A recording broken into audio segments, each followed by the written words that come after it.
મૂકવાની જરૂર છે અને જે કાયદા છે કાયદાનું ભાન એ લોકોને થાય એવી સજા મળે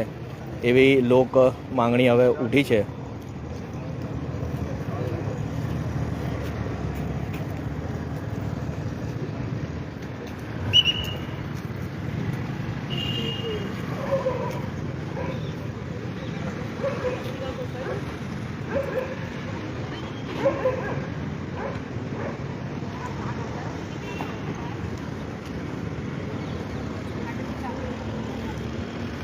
હાલ FSLની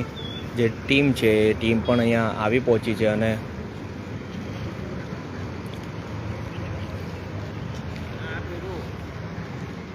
જે જરૂરી ડોક્યુમેન્ટેશન અહીંયા કરવાનું હોય છે અકસ્માત